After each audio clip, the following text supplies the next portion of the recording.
Welcome to the Caddo Convos, the podcast that explores the vibrant community of businesses thriving in Caddo Office Reimagined. We're here to shine a light on the incredible entrepreneurs and professionals who make the most of our private offices, co-working spaces, and day office rentals in the Dallas-Fort Worth suburbs. Join us as we share their stories, celebrate their successes, and dive into the benefits of working in a space that's close to home but offers so much more than working from home. Let's get started with today's conversation.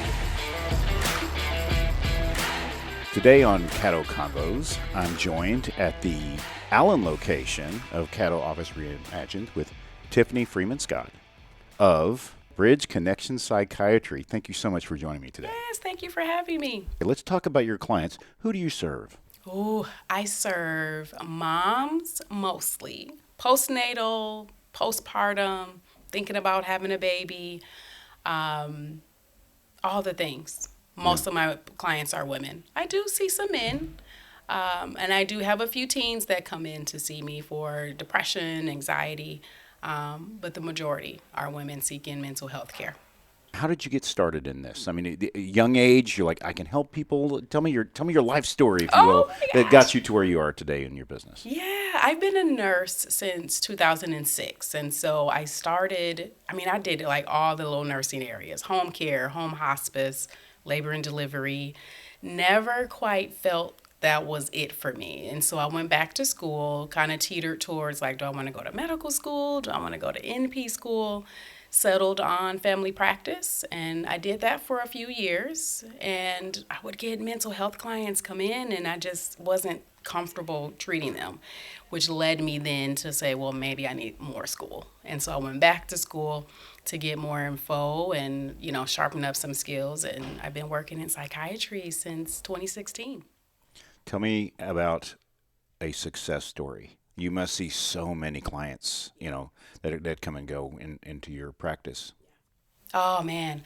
I think one of the biggest successes, especially when I'm treating moms, is the ones that when they come to me, one thing with perinatal work is that when moms come in or in the postpartum period, they are struggling. Most moms won't reach out. So at the point that they are reaching out, it's like we need to be doing something.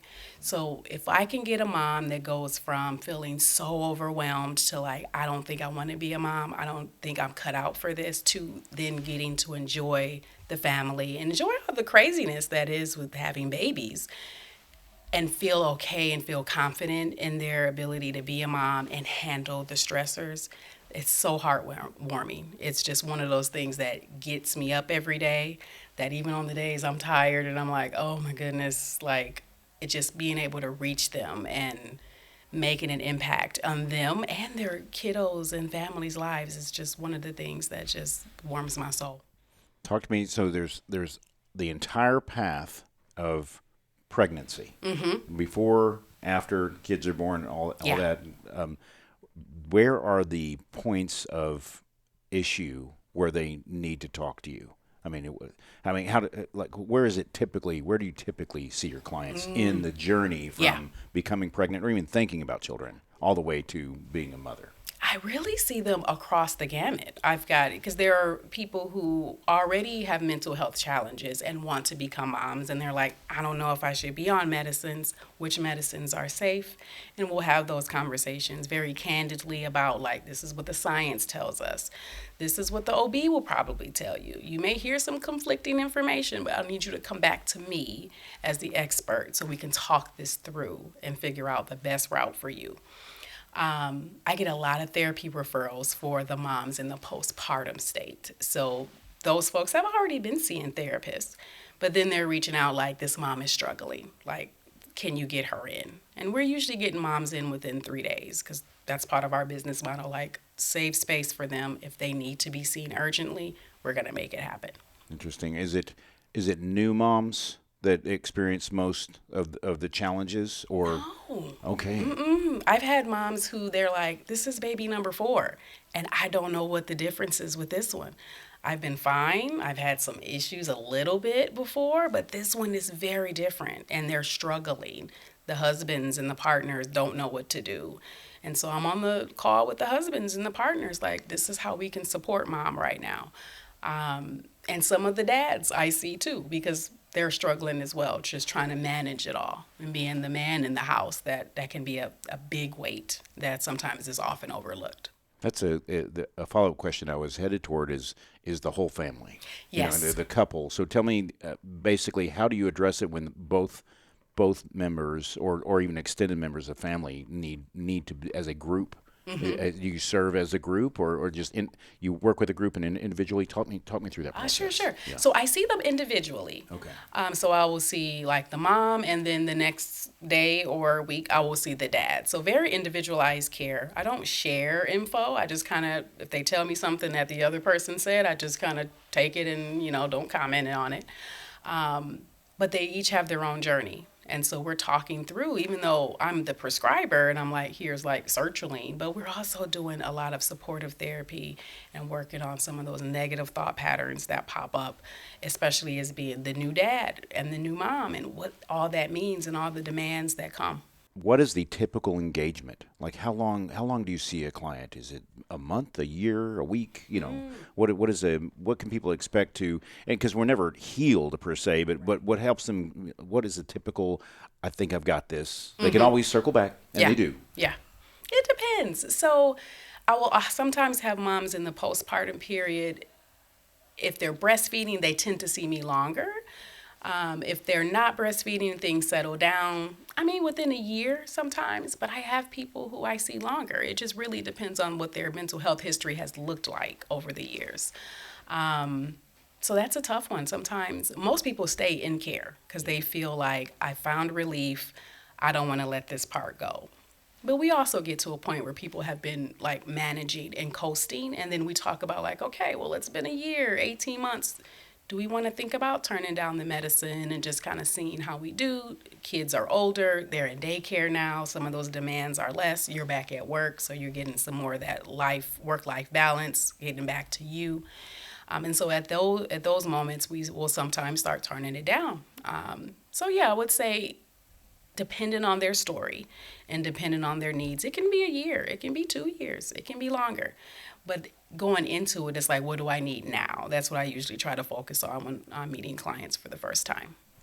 What are common warning signs? Let's say I don't know I have depression. Yeah. Like say I'm we're about to have a baby or Yeah. all the things. What are things I should go, aha, light bulb, I need to see somebody? Yes.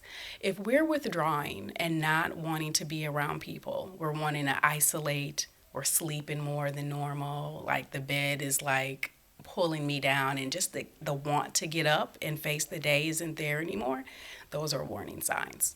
I've had women tell me when I stopped putting on makeup, like I knew something was up. Like that was my thing. Like I get up, I get my face together.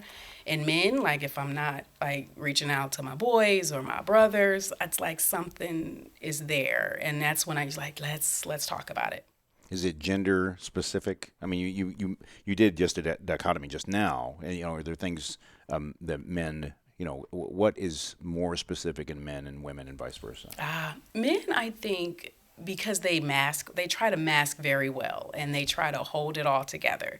Men can tend to look a little bit more irritable sometimes when it comes to depression and like the weight of the anxiety of things. Women will sometimes look a little bit more sad. And I mean, but that's in general, it really depends. But if I speak generally, I would say women tend to be a little bit more tearful, more sad, and men can look a little bit more angry. And the other reason I'm asking is what to look for in your spouse, like how to recognize that your spouse may need help. Yeah. If you have to see the warning signs yourself, but if you're witnessing them. Absolutely. Interesting. You said you serve some teenagers. Yes. What is the common situation there, if I may? Yeah, absolutely. I serve around 11 and up, and most of them are depression and anxiety. And as a parent, what do you see are the signs so we can be on the lookout? Absolutely, yeah. Kiddos, especially when we talk that preteen, we're talking puberty starting to pop in, and so moodiness. But it's like this balance. It's like, we expect some moodiness from teens and a little bit rebellion, But if they're starting to like withdraw from friends and people that they used to like hang out with, or now they don't want to play lacrosse, or now they're not, wanting to go swimming, those are warning signs. What I found though is working with teens in this day and age that they are speaking up more often, like, I need some help, even more than sometimes the parents. When I get the teens, they're like, when I ask the parents, like, okay, what brings you in? Well, Jimmy said he's been struggling. And it's very enlightening to see that they're being advocates for themselves and saying something is not right. I need some help. Excellent. And speaking of help, what's the best way to reach you? Oh, our website, www.bridged-connect.com. They can always call us, 972-994-1549. Awesome. Let's talk parting thoughts. What do you want future clients or just people that need to find someone like yourself? What would you tell them where they are now? I would say do not be afraid to reach out for help. Asking for help is not a sign of weakness. It's a sign of strength because we're realizing that I need a little bit more support right now, and that is okay. There are resources out there. There are providers who love what they do and are just here to really help you thrive and get back to living life. Tiffany, thank you so much for being on the Caddo Convos with me today. Thank you so much for having me. I appreciate the opportunity to share my perspectives on mental health and getting some resources out there for folks. Thank you for joining us today on the Caddo Convos podcast. A huge shout out to our incredible network of members for making our community vibrant and supportive. If you're looking to boost your productivity and reduce the isolation of working from home, consider joining us at Caddo Office Reimagine. Our spaces are designed to meet your evolving needs, support remote work, and foster a sense of community that's hard to find at home. Whether you're a startup aiming for growth, a freelancer seeking a professional setting, or a company looking to optimize resources, Caddo offers a perfect blend of flexibility and innovation. By joining us, you'll be a part of a dynamic business ecosystem that helps you thrive. For more information, visit caddooffices.com. Thanks for listening, and we'll see you next time on Caddo Convos.